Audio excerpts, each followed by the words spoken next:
अस्सलाम वालेकुम जी। Welcome back to another vlog. Hope you all are doing great. मैं भी बिल्कुल ठीक हूँ। और आज का मौसम चेक करें कितना ज़बरदस्त हुआ पड़ा है। और आज का व्लॉग मैं स्टार्ट कर रही हूँ दोपहर से। मुझे काफ़ी काम निपटाने हैं आज, तो व्लॉग के एंड तक मेरे साथ बने रहिए। सबसे पहले जी मैं आ जाऊँगी किचन में, क्योंकि भाई को ड्यूटी पे जाना है, तो उसके लिए मैं नाश्ता बना रही हूँ। नाश्ता कह लें या लंच कह लें या ब्रंच कह लें, वो मैं तैयार कर रही हूँ। तो यहाँ पे वो उसको मैं करके दूँगी। सफाई वगैरह मुझे आज नहीं करनी थी, वो तो उसने छोटी ने कर दी हैं। तो अब मैं इसके बाद करूँगी खाने की तैयारी। सब्ज़ी आई पड़ी है, उसको निकाल के मैंने सेट करना है। अच्छा, आज ना मेरी बैकग्राउंड पे थोड़ा नॉइस है, क्योंकि हमारे घर के पास इधर कारखाना है, वहाँ पे वेल्डिंग वगैरह का काफ़ी सारा काम हो रहा है। तो वो किसी भी तरह से ना वो नॉइज़ ख़त्म नहीं हो रही है। और नीचे भी माशाल्लाह फैमिली है, और फैमिली में बैठ के तो आप वॉइस ओवर कर रहे हो, मतलब कि अपने पाँव पे खुद ही कुल्हाड़ी मारने वाली बात है। आप पूरे घर को चुप करा के तो नहीं ना वॉइस ओवर कर सकते, ऑब्वियस सी बात है। और आज मेरी आवाज़ भी वॉइस ओवर में चेंज है, जो मुझे इतनी अच्छी नहीं लग रही है। मैं जिस ऐप में मोस्टली एडिट करती होती हूँ, उसमें वीडियोज़ किसी वजह से कॉम्प्रेस नहीं हो रही थी। मैं कैपकट यूज़ करती हूँ, तो आज मुझे इन शॉर्ट में एडिट करना पड़ा है। तो इसमें वीडियोस तो कंप्रेस हो रही थी, लेकिन मुझे मेरा वॉइस ओवर अच्छा नहीं लग रहा था। लेकिन चलो, मैं इस चीज़ का एक्सक्यूज़ नहीं बनाना चाह रही। मैं चाह रही हूँ कि रेगुलर व्लॉग्स अपलोड होते रहें। तो मैंने कहा चलो कुछ नहीं होता, हम इसी में ही एडिट कर लेते हैं।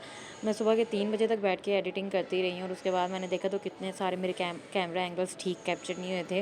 मुझे बहुत सारा क्रॉप करना पड़ा, बहुत सारी वीडियोस मुझे क्लिप्स डिलीट करने पड़े हैं, बहुत सारे मुझे एडिट करने पड़े हैं, और बहुत सारों के मैंने टोन्स चेंज की हुई थी। लेकिन चलो कोई बात नहीं, खैर है। अब व्लॉग करना इतना ईजी भी नहीं है, लेकिन करना तो होता है ना डेली बेसिस पे। तो यहाँ पर ना मैंने तोड़ा खोल लिया था पूरा, उसके अंदर से मैंने सब्ज़ियाँ निकाली थी। हमने तोड़े घर में ही रखे होते हैं, उसके अंदर सब्ज़ी ले आते हैं आराम से। बाइक पर जाना होता है ना, तो ईज़ी रहता है। तो यहाँ पे पहले तो ये मुझसे खुल ही नहीं रहा था, उन्होंने इतनी टाइट उसकी गिरा लगाई थी। और एक आज तो मैंने ना पराठा बनाते हुए हाथ भी बड़ी बुरी तरह से जला लिया था, तो मुझे मुश्किल भी हो रही थी। तो मैं सोचा कि आज मैं गाउन पहनकर व्लॉग्स बनाती हूँ, क्योंकि ज़्यादा कंफर्टेबल रहेगा। पर ये ना काफ़ी चैलेंजिंग मुझे लग रहा था। मुझे बनाने थे आलू मटर, तो उसके लिए मैं मटर हाफ़ निकाल रही थी और हाफ़ में वापस रख दूँगी। सब्जियों को मैंने सेट कर लिया था, और बाबा ना गाउन की स्लीव जैसे आप देख रहे हैं ना आगे आई जा रही थी। तो अब इसका भी मैं कोई हिसाब लगा लेती हूँ। एक ऊपर से फिज़ी आई जा रहा था काम करते हुए बाबा पाँव के नीचे। वो जिधर भी मुझे देख लेता है ना काम करते मेरे पीछे पीछे पीछे पीछे आता रहता है। और बोलता वो बेचारा जल्दी है नहीं, तो कभी वो मेरे पाँव के नीचे आ रहा है, कभी मेरी टांग में आ रहा है। तो कभी वो ट्राइपॉड मैंने सेट किया, तो बड़ा हैरान होकर देख रहा था कि ये पता नहीं इसने क्या लगा दिया ला के। तो वो भी मेरे साथ साथ ही होता है। और गाउन भी लंबा था, तो मेरे पाँव में अड़ रहा था, और मैं तो ना कोई सबक सीख के बैठने वाली हूँ। भाभी ने लगाई हुई थी मशीन, और साथ में नीचे काफ़ी डिटेल में उन्होंने सफाइयाँ की हैं। आज काफ़ी डीप क्लीनिंग की है, तो उसके बाद वो भी काफ़ी थक गई थी। तो मेरा खाना बनाते हैं ना मूड हो रहा था कि मैं थोड़े से फ्राइज़ बना लूँ, क्योंकि मौसम की भी डिमांड थी। बहुत अच्छा मौसम तो कुछ ना कुछ ना क्रेविंग होती रहती है। तो मैंने भाभी से कहा कि आप फ्री होकर ऊपर आएँ, तो मैं फ़्राइज़ बनाती हूँ, हम लोग फ़्राइज़ खाते हैं बैठ। मुझे ना बेसन वाली फ़्राइज़ बहुत ज़्यादा पसंद है, जिसको थोड़ा थोड़ा बेसन लगा होता है, बहुत ज़्यादा नहीं लगा होता। तो हमने सामने से जब मंगवाई थी ना, वो बड़ी डेड सी फ़्राइज़ थी। वो बिल्कुल अभी वो न्यू भी हैं इस फील्ड में, तो उनका इतना कोई मज़ेदार नहीं था खाना, उनका ना मज़ा नहीं आया बनाने का। तो मैंने कहा चलो अब हम लोग घर पे बनाएंगे, और घर पर ही बना के खा लिया करेंगे जब भी दिल करेगा। पहले मेरा कढ़ी बनाने का प्लान था, लेकिन फिर मैंने कहा कि बहुत लेंथी हो जाएगा, और दही की कढ़ी मुझे इतनी ज़्यादा कोई पसंद भी नहीं है। मैं लस्सी ही बड़े शौक़ से खाती हूँ। तो मैंने कहा चलो फ़्राइज़ बना लेते हैं, और साथ में आलू मटर बना लेते हैं। और ये मसाला जात अम्मी ने रख लिए थे न्यू बॉक्स के अंदर। ये भाभी गई हुई थी बाज़ार 2-3 दिन पहले भाई के साथ, और 2-3 दिन पहले नहीं, वो एग्जैक्टली वैलेंटाइंस डे पे गई हुई थी। और बहुत ज़्यादा हंस रहे थे वो, क्योंकि वहाँ पे सारे जो है ना बाहर इतने इतने अच्छे कपल्स, वो यंग से कपल्स थे, और काफ़ी ऑब्वियसली अनमैरिड भी थे जो वहाँ पे घूम फिर रहे थे। और एक मेरे भाई भाभी थे जो मैरिड थे, और जो घर की बास्केट, डस्टबिन, स्पून और पता नहीं क्या क्या लेने गए हुए थे। इन्होंने घर की और किचन की काम की हर बेसिक चीज़ वहाँ से उठाई है। और भाभी हंस भी नहीं थी कि मैं इतना सारा तैयार होकर ना, तो हम लोग क्या क्या सामान लेने गए हुए हैं। मैंने कहा आप लोग कॉन्फिडेंट होकर जाओ, आप लोगों को क्या है, उनको एम्बेरसमेंट फ़ील हो रही थी। तो मैंने कहा वो उन लोगों के तो नहीं ना है, वो जायज़ रिलेशंस थोड़ी हैं, आप लोगों के तो जायज़ है ना रिलेशन, आप लोग तो जाओ कॉन्फिडेंस के साथ। लेकिन फिर भी 14th को अक्सर होता है कि 14 फरवरी को पुलिस रोक लेती है, तो ये लोग अपने निकाहनामा की कॉपी साथ लेकर गए हुए थे, ताकि इनको रास्ते में कोई रोक ना ले। ये बात बताते हैं ना, मुझे मेरी फ्रेंड की याद आ रही है, जो मेरी सारी वीडियोस वॉच करती है। वो अभी भी वॉच कर रही होगी, तो मैं उसको बता दूँ, मुझे याद है उनके साथ भी इसी तरह ही हुआ था कि 14 को वो घूमने फिरने गए थे कपल, और उनको पुलिस ने बार बार रोका था, और उनसे निकाहनामे की डिमांड की थी कि दिखाओ किधर है निकाहनामा। और वो बहुत ही यंग कपल था जब उनकी शादी हुई थी।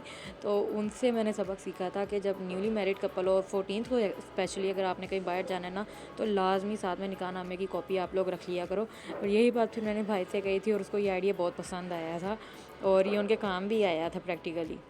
हमने फ़्राइज़ बना लिए थे और यहाँ पर अब मैं बना रही हूँ चाय। बड़ा मज़ा आया था, हम सब ने मिलकर बैठकर खा लिए थे, क्योंकि आप घर में इस तरह की कोई चीज़ बनाते हो ना तो आप कभी भी अकेले नहीं खाते हो। आपके पास ख़ास तौर पे बहन भाई ना, तो फिर तो आप एक प्लेट आपकी कभी भी बाहिफ़ाज़त नहीं रूम तक पहुँचती है। तो वो खाने के बाद हमने चाय बना ली थी और ये तीसरी चौथी बार चाय हम लोग दिन में पी रहे हैं, इस वजह से हाफ़ कप अपने ले लिए थे। उसके बाद ना मुझसे गाउन नहीं हैंडल हुआ, मुझे बहुत प्रॉब्लम हो रही थी काम करने में। मैंने स्लीव्स पे सेफ्टी पिन्स भी लगाए थे, लेकिन मुझसे हैंडल नहीं हो रहा था। तो मैंने कहा कि बजाय इसके कि मैं अड़ के कहीं गिर जाऊँ या किसी चीज़ के साथ अड़ जाए, कहीं लग जाए, तो रेशमी था, तो इस वजह से मैं उतार के लटका देती हूँ। अब वैसे भी वेदर चेंज हो रहा है, तो उसकी वजह से मुझे स्वेटिंग भी बहुत होने लग गई थी। तो चूल्हे के काम के लिए मैंने कहा कि भैया मुझे नहीं रिस्क लेना, मैं सही सलामत काम करके रूम में चली जाऊँ, यही बहुत है। अगर आप लोग अभी तक ये वीडियो वॉच कर रहे हैं और अगर आप लोग भाग नहीं गए ना वीडियो से, तो मुझे आप लोग बताएं कि आप लोग कहाँ से वीडियो वॉच कर रहे हैं, और आप लोगों के नेम्स भी मेंशन करें। मैं अपनी वीडियो में आप लोगों का नेम लेके आप लोगों को थैंक यू कहा करूँगी। और सेकेंडली मुझे ये बताएं कि आप लोगों की रमज़ान की तैयारी कहाँ तक पहुँची है, आप लोगों ने प्रिपरेशंस कर लिए हैं या नहीं कर लिए हैं। हमने अभी तक तो नहीं किए, हम लोग करेंगे 1-2 दिन पहले ही। और वैसे भी हम लोग ज़्यादा हैं, तो हम लोग जो रोल समोसा वगैरह ना वो सब इकट्ठे बना के रख लेंगे। टाइम के टाइम ही हम लोग बनाएंगे, क्योंकि हमारे पास इतना स्पेस नहीं है। हमने सब्ज़ियाँ वगैरह काट के स्टोर की होती हैं, तो वो जगह का भी देखना होता है हमें यहाँ पर। और लोड शेडिंग भी काफ़ी होना शुरू हो गई है अब तो वही चीज़ बना के रखी जाती है जो फ़ौरन ही यूज़ हो जाए। आजकल तो हम लोग खाना भी उतना ही बना रहे हैं जितना फ़ौरन ही खा के ख़त्म हो जाए, क्योंकि फिर पड़ा रहता है। कोई ब्रेकफास्ट में लेता है, कोई नहीं लेता। मोस्टली सब अंडे लेते हैं या रस ले लेते हैं, तो या चाय स्लाइस ले लेते हैं। तो फिर उसके बाद सालन ना अक्सर 2-2 3-3 दिन पड़ा रहता है, तो उसका टेस्ट चेंज होने लग जाता है। अच्छा जी, खाना बनाते हुए मुझे याद आया कि ना तो मैंने लहसुन अदरक का पेस्ट बनाया है और ना ही मैंने आलू काटे हैं, तो मैं हांडी किस चीज़ की बनाऊंगी। तो अम्मी पास से फटाफट से मुझे करके देनी थी, इकट्ठा पेस्ट बना के देनी थी। पूरे वीक का मैं तैयार करके रख लेती होती हूँ, तो छील के अम्मी मुझे दे देती हैं और ग्राइंड मैं खुद कर लेती होती हूँ। तो ब्लेंडर भी हमारा ना यहाँ पे ग्राइंडर ख़राब हुआ पड़ा था, उसको पता नहीं क्या हुआ था, अभी नया उसकी रबड़ डली और वो फिर से नहीं चल रहा था। तो भाभी ने अपना रख के ऊपर रख दिया ग्राइंडर, उसके अंदर मैंने उसको ग्राइंड करना था। फिर पास से मैंने फ़ौरन से आलू काटे हैं। बस जब आप रिकॉर्डिंग कर रहे होते ना, तो कभी आपका कहीं ध्यान जा रहा है, कभी कहीं ध्यान जा रहा है, कभी अंदर उन्होंने ड्रामा लगाया था, तो मुझे था कि मैं थोड़ा थोड़ा देख लूँ जाते, तो कुछ ना कुछ तो फिर ख़राब होता ही होता है।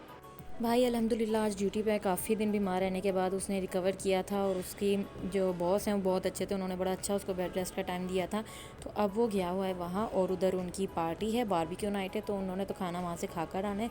हम लोग घर की औरतें हैं खाना खाने वाली, क्योंकि भाई कोई भी नहीं है घर पर, तो हम लोग खाना आराम से ही खाएँगे, लेट खाएँगे। इसलिए मैं तो पहले खाने लगी थी, क्योंकि मुझे होता है कि खाना पकाते साथ ही फ़ौरन ही खा लो।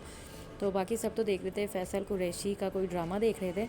आजकल हमारे घर में ना फैसल कुरैशी के ड्रामों का बहुत क्रेज़ चल रहा है, क्योंकि हम लोग खई भी देख रहे हैं और जुल्म भी देख रहे हैं, और हुक भी लगाया हुआ था मेरी छोटी सिस्टर ने, मैंने प्रीवियस व्लॉग में भी बताया था। तो वो तो ना क्रेज़ छाया हुआ कि भाई टेलीफिल्म भी सारी उसी की ही देखनी है। एक दफ़ा भूत सवार होता है, जिस तरह पहले अर्तुगरुल पे हुआ था। अब मैं खाना खा के उनके साथ वो वॉच करूँगी, और पहले तो मैं खाना खा के वॉक कर लूँगी ना ऊपर आके। तो जब मैं ऊपर आई ना, मुझे व्यू बड़ा अच्छा लग रहा था। हालांकि हमारे यहाँ बारिश तो नहीं हुई है, इस्लामाबाद में बारिश हो गई है, और कहते हैं कि जौहर टाउन में भी बारिश हो गई है, लेकिन हमारे यहाँ नहीं हुई है। तो हम लोग बारिश का भी वेट कर रहे हैं, और ठंडी तेज़ हवाएं बारिशों वाली चल रही थी, जो बारिशों के बाद चलती हैं ना, तो मैं वो इन्जॉय करने आ गई थी ऊपर। इसको कहते हैं कि सर दर्द के लिए भी बहुत अच्छी होती हैं। तो मैं वहाँ ऊपर वॉक करने के लिए आ गई थी, और इसके बाद मैं जाऊँगी और चाय पियेंगे, लेकिन चाय बनाने की मेरे अंदर बिल्कुल एनर्जी नहीं थी। तो वो तो मैं बनी बनाई नोश फरमाऊँगी। और अब तक सर्दी बहुत हो चुकी थी, तो मैं बैठकर अब देखूँगी इनके साथ ड्रामा, वीडियोस को करूँगी एडिट। और अगर आप लोगों ने यहाँ तक वॉच कर लिया है ना, तो चैनल को लाइक और सब्सक्राइब लाजमी करते जाएं। मैं आप लोगों के साथ मिलूँगी एक दिन के बाद एक और व्लॉग के साथ। Thank you so much for watching. अल्लाह हाफिज़।